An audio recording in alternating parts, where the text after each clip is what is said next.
Our guest in the pulpit this morning is the Reverend John Thornburg. Want to stand up, John? You know, I always ask for a little bio blurb when I work with a guest speaker, and this is what John sent to me. John Thornburg is a pastor, poet, song enlivener, and professional encourager. He is a fourth-generation Methodist minister who served as a parish pastor throughout the U.S., 3 different churches here in Dallas, and as a traveling song enlivener throughout the U.S. and West Africa, and as a consultant to churches who wanted to dig deeper into their core purpose and mission. He and his wife Beth now live in Cedar Park near Austin. I know some of you know him from his earlier days here in Dallas, but I would like to speak about his being an encourager. We were introduced by a mutual friend right about the time of Music Sunday when Elena had asked me to address y'all, and I'm sort of lost. And Dina says, I have a friend who does this. And John and I began our conversations. It was just lovely. He was so free with his counsel and his humor and his insight and his encouragement. Each time we had a conversation, I felt a little bit wiser. And like my understanding was a little deeper, and he did that. I'm so pleased that you will have an old new friend with you today. I hope this is the first of many visits, John. Welcome. Thank you.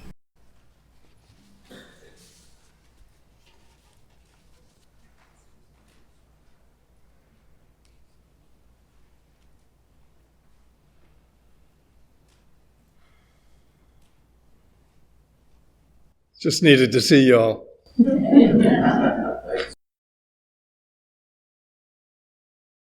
I'm kind of overwhelmed.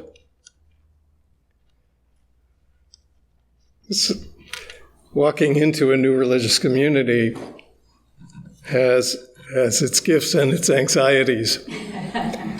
And since these days I'm always a guest where I go, it's ever so lovely to be greeted as beautifully as I have been today. And so, Sandy, I'm deeply thankful to you for your hospitality and for this invitation. And friends, thank you for this opportunity to stand before you. Now, I do admit I have a little bit of fear standing before you. It's the same fear I had years ago when I was invited to speak at First Unitarian Church in Dallas. When I was there, I asked the congregation a question at the urging of a Unitarian friend, whether they knew the answer to the question, why can't Unitarians sing? Anybody know? They're looking ahead to see if they agree with the words. Absolutely. Did you hear it? They're too busy looking ahead to see if they agree with the words.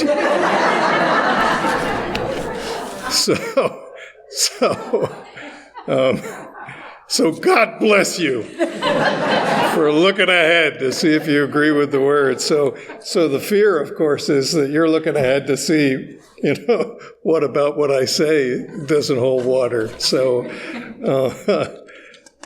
I'll ask you for a little bit of grace, okay?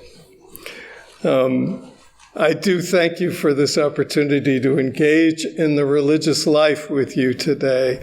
What a wonderful thing to have that litany. There is one particular of the responses that I'll be dwelling on today, even though I didn't know that was going to be part of the service. I surprised you. So let me define my terms about religious life by telling a story. Some years ago when I was serving the congregation my good friend Dina Bennett was a part of at the time, I was planning to preach on the 32nd chapter of the book of Genesis, a remarkable story about the biblical character named Jacob, a trickster of the first order, someone who had a twin brother, and when and Esau, his brother, came out first, and Jacob grabbed onto his ankle so he'd be able to get out better, and was a general pain in the neck to Esau for the rest of his life. All right, so in Genesis chapter 32, Jacob knowing that Esau, who's been duped out of his birthright at this point, is really angry with Jacob. Jacob is fleeing into the wilderness, hoping to avoid the wrath of his brother. There he meets an angel. That's what the story says. And the two of them have an epic all-night wrestling match. Well, the story, if you simply treat it as the story that it is, rather than as trying to figure out whether it's historically true, it is a magnificent story of existential crisis and angst and what it means to betray your friends and family. And it's a sticky story. It's got a lot going on in it, and I felt as though I wasn't getting to the bottom of it.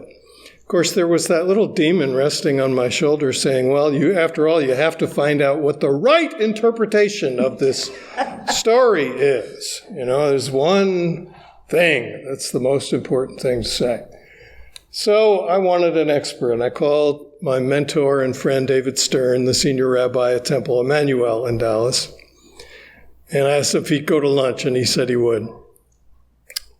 For an hour and a half, being the exquisitely trained rabbi that he is, he opened up chapter 32 to me like a rose, one petal at a time, looking at all the plausible, possible things that could go into making a story like this, and what the characters might be like, and what God was like, and what it would be if you looked at it this way and looked at it this way.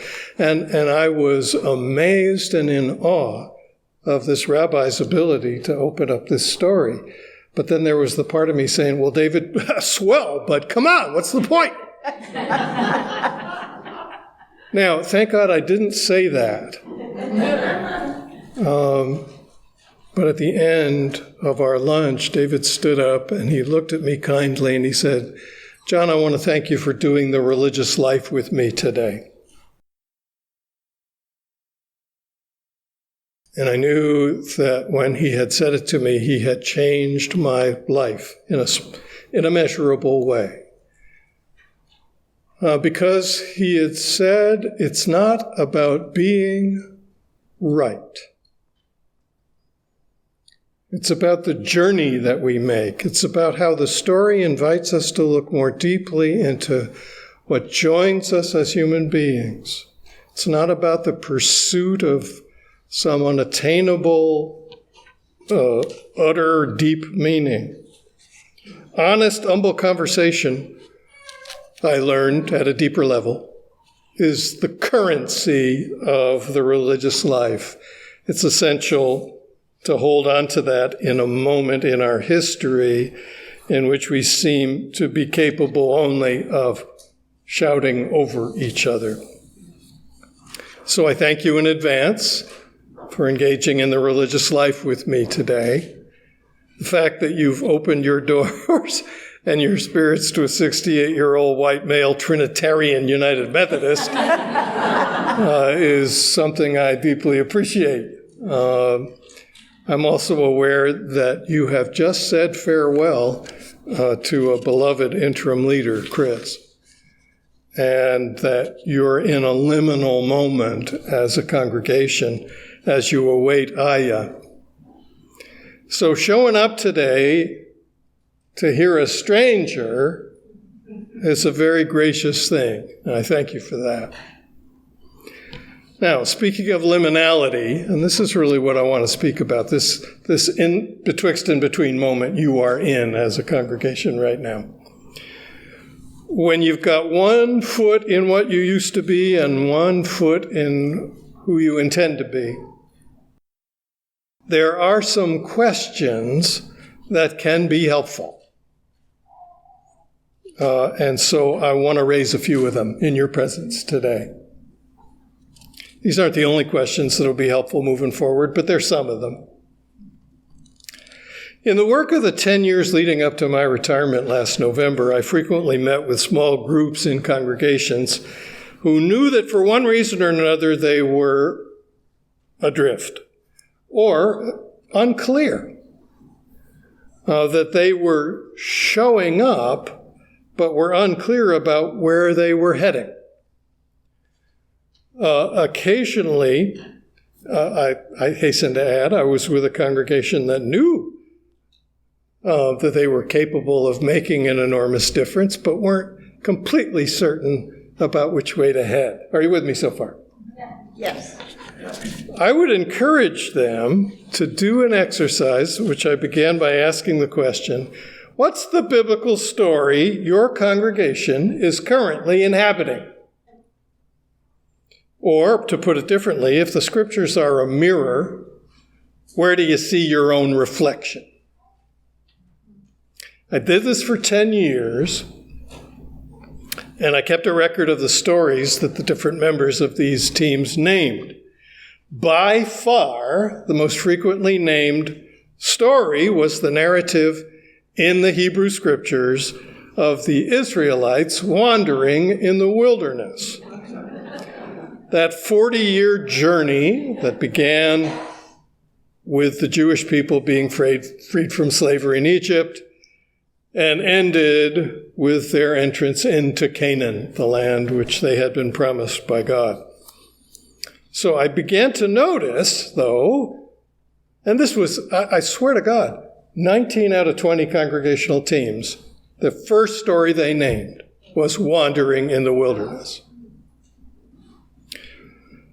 So I began to notice that even though they started in this story, when I asked them the part of the narrative which spoke to them the most, it was clear they really didn't know the story. They hadn't deeply explored the struggle the Israelites had in believing that God was actually supplying them with everything they needed, even though the journey was long and hard. So I said to them, friends, before we meet next month, please read the story. I know I'm using the language of a resource from long ago, but they were given the Cliff Notes version of wandering in the wilderness. They hadn't dug in. So,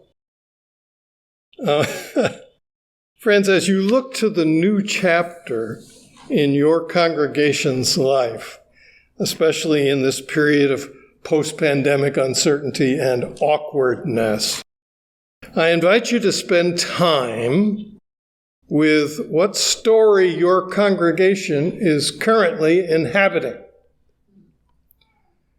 It might be a biblical story.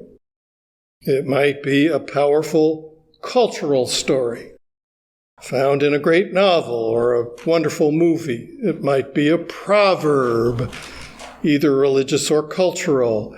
It might be a fable. It might be an extraordinary poetic phrase. Just to give an example,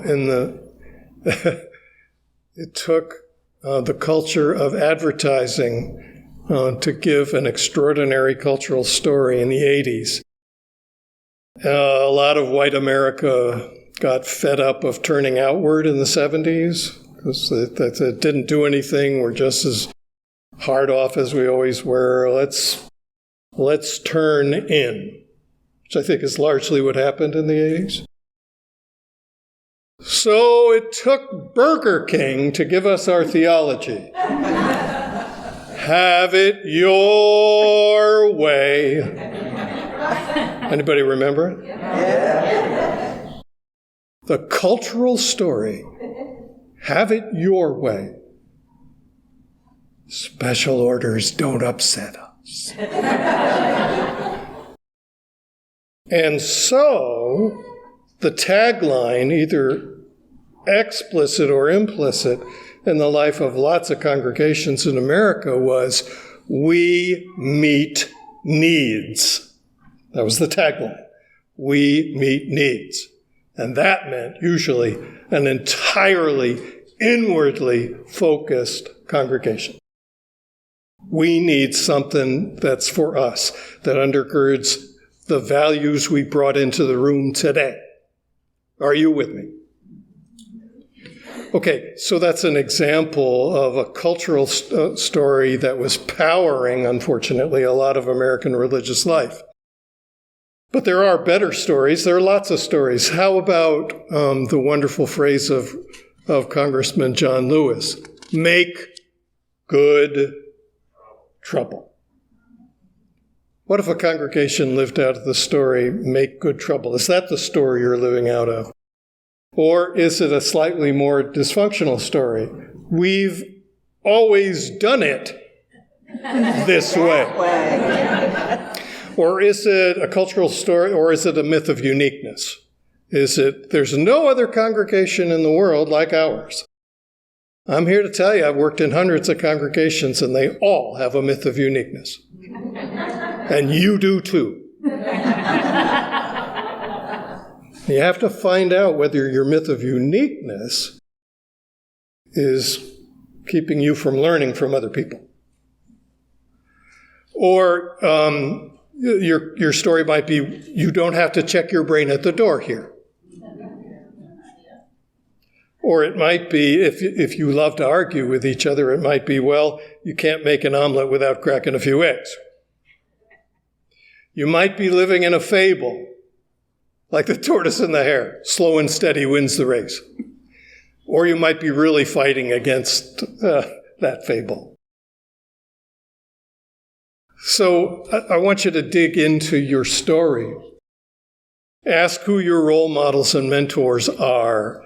What moments in the history of this congregation continue to shape you positively or negatively. Ask whether there are any secrets here. Ask whether you are more defined by what you do believe and stand for, or more defined by what you don't believe. And believe me, the typical progressive congregation more often lives out of what they don't believe. Now, there are reasons to know what you don't believe. But if that's the only place you live, it may get spiritually kind of hard. Along the way, you may want to explore some of the sub-narratives of your congregation. What's your financial narrative? We ask for money too much here. Or maybe it's a positive one. There is always enough. What's your narrative about your own children and youth? We might as well close the doors if we don't care for our children. I mean, what is the story you're telling yourself about your children and youth? What's the narrative around what I'd call your outward-facing ministries? We feed people. Eradicating domestic abuse is our central mission. What's your narrative about what you're good at? And about the places you typically stumble? This is the perfect time in the life of the congregation to explore what your stories are. The narratives out of which you actually live. But you mustn't inquire about your stories in a competitive way. That is to see who gets the right answer. Hearing each other's perspectives will make for an extraordinarily rich experience, especially if you do some gestalting after it, like what's similar in our stories? What's surprising about them? Was there anything alarming in these stories? What's missing that we didn't talk about? How are we doing? This is where you say, great, John. Great. All right. Another important question. Who is your ministry for? To what extent is your ministry focused within the walls, developing and undergirding values and convictions of those who are here? To what extent is your ministry focused beyond the wall, making a difference in a world tragically torn apart by a variety of forces? It's not either or. It's not either or. But in particular moments in the life of a congregation, it may be deeply helpful to your congregational life to discern which way you ought to be leaning right now. There could be things about where you are right now that indicate a more inward focus, a look at how you're being formed and forming each other, or it might indicate a need to open out even more. Why can't we do both, I hear someone saying. You can't. It's just that sometimes you have to choose which way you're going to lean right now. Now, I unapologetically use the language of calling. You might expect that of a Trinitarian. So I think the key question for any congregation in a liminal time, you could translate if you need to. What is the difference God is calling you to make in the coming season of the church's life? I think that's a key question. What's the difference God is calling you to make in the coming season of the church's life? If you're uncomfortable with the language of calling, then I simply appeal to you to be professional noticers of what's happening among you as you worship and work together. Can you be vigilant enough in your noticing to name a moment when many of you, if not most of you, are feeling the same convictions about the church's future at the same time? Management people call this strategic intuition. Trinitarian Christians call it the movement of the Spirit. What do you call it? It's important to know, what do you call that? A third question, how are we defining neighbor? I'm certain that your convictions are propelled by a very deep love and concern for those with whom you share your neighborhoods and the city and far beyond. But many congregations suffer from spending energy in so many directions that no one is able to clearly name the difference the congregation is making.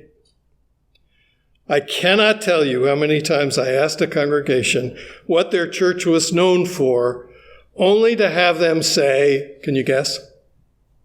What are we known for? We don't know. We're friendly. Pretty low bar, wouldn't you say? That meant that I sometimes had to ask the impertinent question, is there anything else you would like to be known for?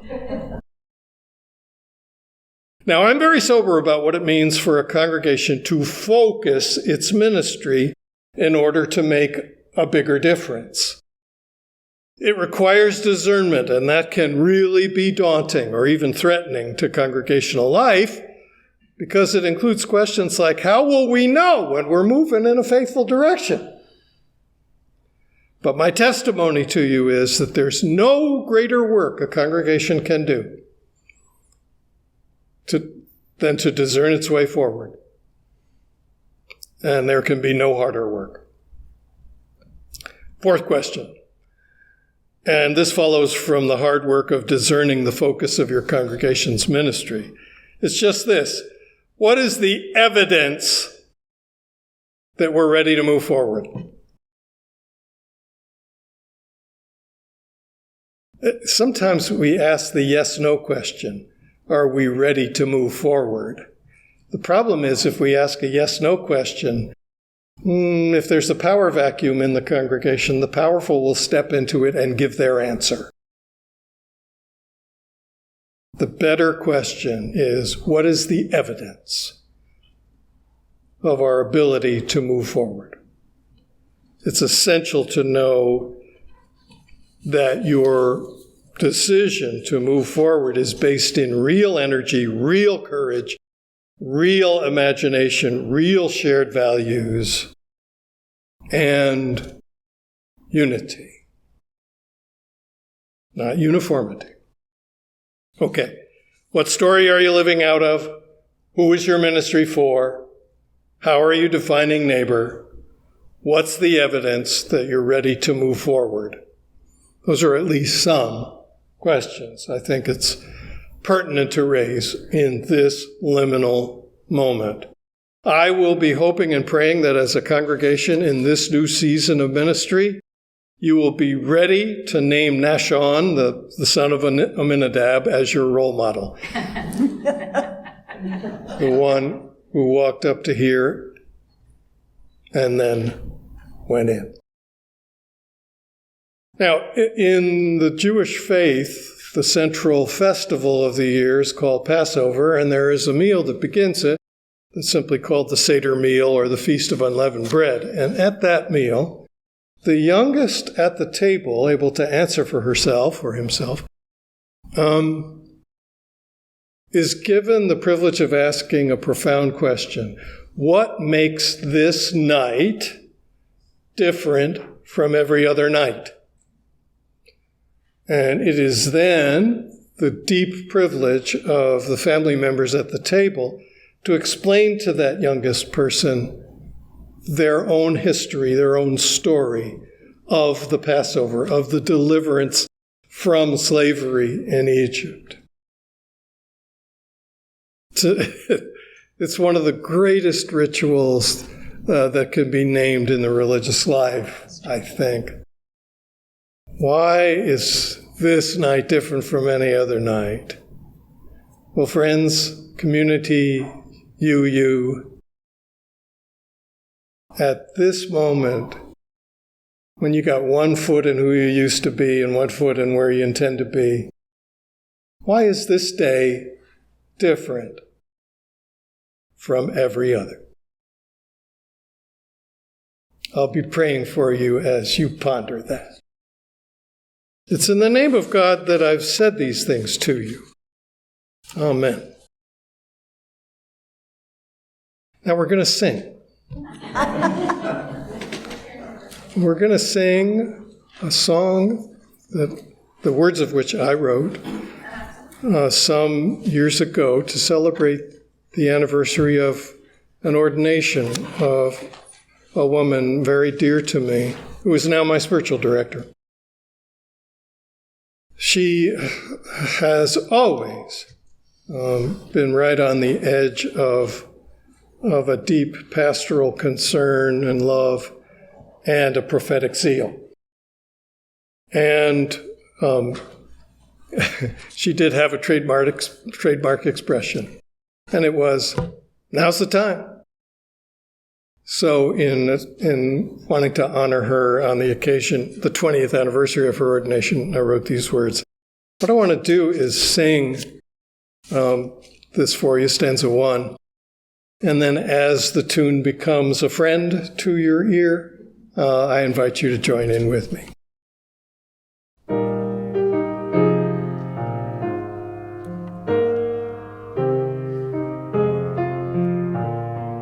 Now is the time to see God's own distinctive artistry, shaping the now and yet to be. Now is the perfect time. Now is the moment. Here we go. Now is the time to weep.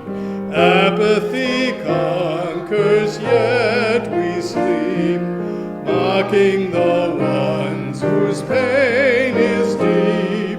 Now is the perfect time.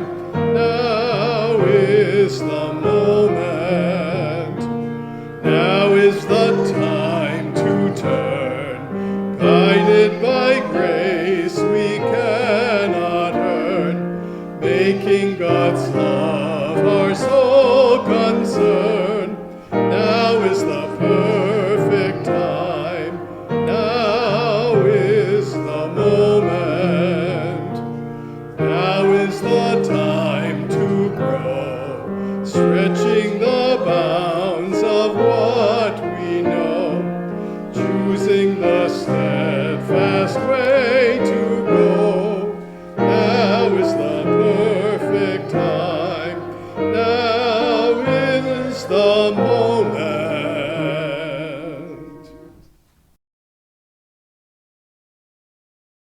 Wow, thank you, John.